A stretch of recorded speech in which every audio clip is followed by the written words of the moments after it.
एक तो वो वक्त था जब रेफरेंस बाद में बना करते थे और गिरफ्तारियां पहले हो जाया करती थी। एक वो वक्त था जब नवाज शरीफ का पर जिस तरह से केसेस बन रहे थे और जिस तरह से ट्रायल हो रहा था उनका, और एक आज नैब का रवैया, क्या कहेंगे? देखिए, ये बहुत ही अहम गुफ्तगू है जिसमें बहुत मोहतात होने की ज़रूरत है, इसलिए कि मामला जात अदालतों के सामने है। लेकिन कुछ ऐसे हक़ाइक़ जो बिल्कुल नज़रों से पोशीदा नहीं हैं, उनके ऊपर अब बात करने में कोई हर्ज नहीं है, इसलिए कि एक तो अदलिया का माहौल बदल चुका है, अदलिया की क़यादत बदल चुकी है। वो सूरत हाल नहीं है जो पहले थी। अगर आपको याद हो तो पंजाबी ज़बान में एक प्रोवर्बियल सेइंग है कि वकील रहने दो तो जज कर लो। तो वो इमरान खान साहब ने जो जज किए हुए थे, वो चाहे साकिब निसार थे, वो चाहे आसिफ सईद खोसा थे, वो चाहे गुलजार साहब थे, चाहे वो बदियाल साहब थे, वो बाकायदा उनका मुकदमा लड़ते थे, मुकदमा सुनते नहीं थे। वो वकीलों की तो ज़रूरत ही पेश नहीं आती थी उनको, वो खुद से लुकमे भी देते थे और बाकायदा आर्ग्यू करते थे उनके लिए। ये दौर भी हमने देखा। खुदा का शुक्र है कि अब अदलिया में सैनिटी प्रिवेल्स, अब सूरत हाल उतनी गंभीर नहीं है जितनी हमने देखी है।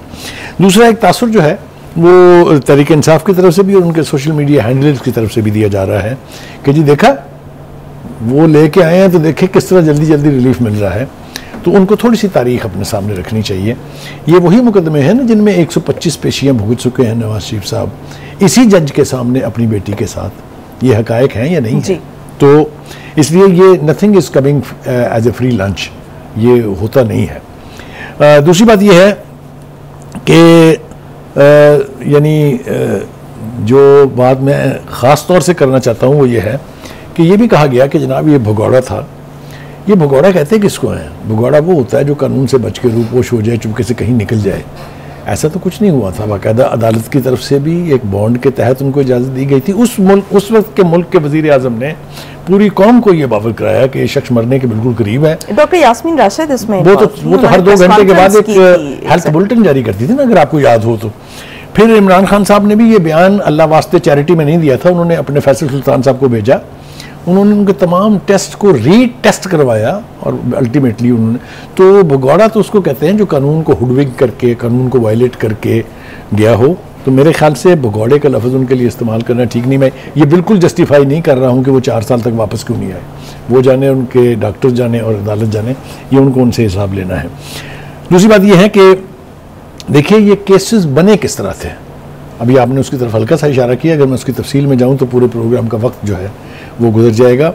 जिस तरीके से JITs बनी, जिस तरीके से निगरान जज मुकर्रर हुए, उन मुकदमों के बनने के ऊपर भी उस वक्त के लोगों ने, मैं आप एक ख़ास मिसाल आपको दे देता हूँ कि जब पनामा का केस जो है उसको अकामा बना के फ़ैसला लिखा गया, तो अली अहमद कुर्द साहब हैं कोयटा के, बहुत ही हमारे लिए काबिल एहतराम है। उन्होंने कहा था मैं उस जज की शक्ल देखना चाहता हूँ जिसने ये फ़ैसला लिखा है। यानी ये इतना बड़ा छुपा हुआ तंज था इसके अंदर जिसको साहिब अकल लोग अच्छी तरह से समझ सकते हैं। एक बात तो ये होगी। दूसरी बात ये है कि एक और तासुर जो साथ साथ दिया जा रहा है वो ये कि जी देखिए फ़ौज लेके आई है इनको अंडरस्टैंडिंग के साथ आ गया। अंडरस्टैंडिंग के बाद मैं इसको पार्शली मान लेता हूँ, लेकिन मुझे इसकी वजाहत करने के लिए थोड़ा पीछे जाना पड़ेगा। इमरान को कौन लेके आया था? फौज लेके आई थी। इमरान को फौज ने नहीं निकाला, वो अपनी हरकत से गया है। वो अगर साइफर ना रह जाते, वोट ऑफ नो कॉन्फिडेंस कामयाब नहीं होती, तो वो कहीं नहीं जा रहे थे। तो वो अपनी दुश्मनी उन्होंने खुद की है।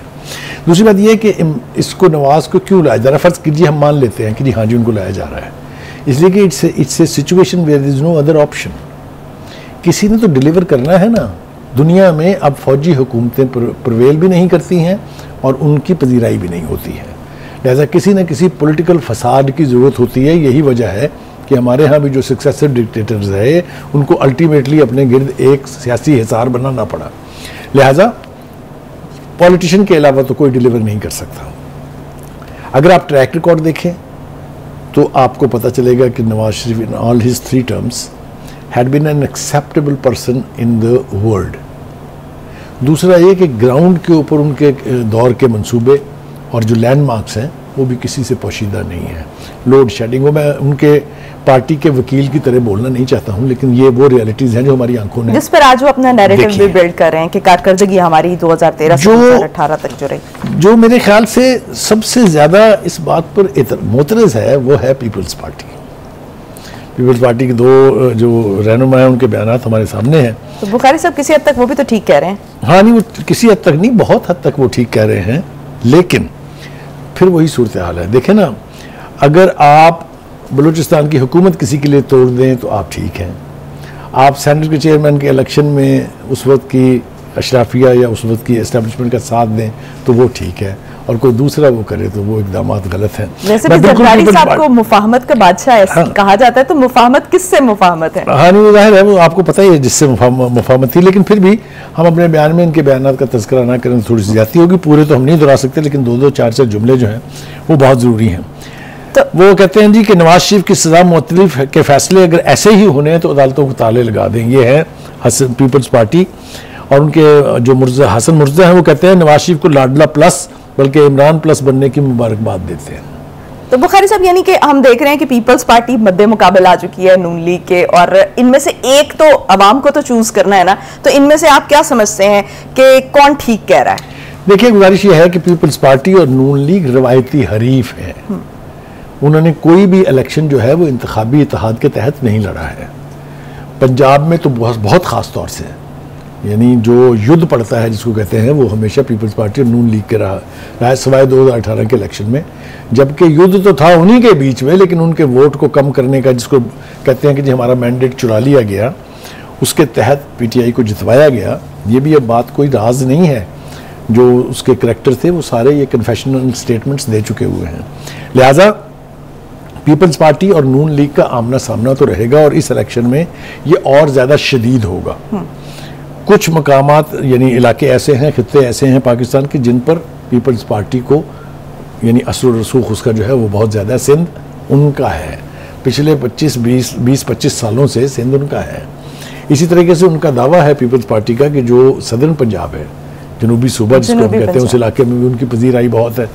फिर बलूचिस्तान में हमेशा पीपल्स पार्टी और नून लीग दोनों ने ही सीटें ली हैं, जोड़ तोड़ में स्पेशल, और यही हाल जो है केपीके में। तो बुखारी साहब जी, जो नवाज शरीफ को इस वक्त लाडला कहा जा रहा है, आप क्या समझते हैं कि अवाम में भी तो एक तासुर मौजूद होगा ना, आगे इंतखाबात भी होने वाले हैं, तो क्या आप समझते हैं कि नवाज शरीफ जो है वो जो अवाम का ये तासुर है कि वो लाडले बन के आए हैं, या आप देखिए अवाम सारी का ये तासुर नहीं है, ये उनके जो मुखालिफ हल्के हैं, जो उनकी मुखालिफ पार्टियां हैं, ये उनका ख्याल है। आप इसको पूरी कौम की राय नहीं कह सकते, और ना ये पूरी कौम की राय है।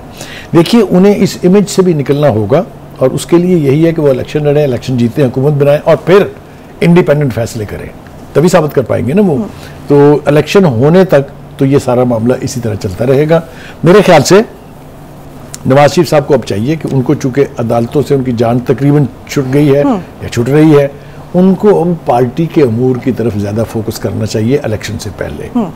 दूसरी बात यह कि एक तासुर देने की कोशिश की गई थी, वो भी जो है ज़ायल हो गया है, कि नून लीग शायद इलेक्शन मुलतवी कराना चाहती है। पीपल्स पार्टी का खास तौर से ये एक स्टांस रहा है मेरे ख्याल से। लेकिन ये भी कहा जाता था कि नवाज शरीफ अगर वापस आ गए तो इसका मतलब इलेक्शंस जो है हाँ, ये एक आम राय ये भी कायम हुई थी। लेकिन अब जितने भी बयान हम नवाज शरीफ, शहबाज शरीफ या उनकी पार्टी के लोगों से सुन रहे हैं, उसमें यही है कि जी इलेक्शन तो अब जनवरी से आ जा सकते और नहीं जाने चाहिए।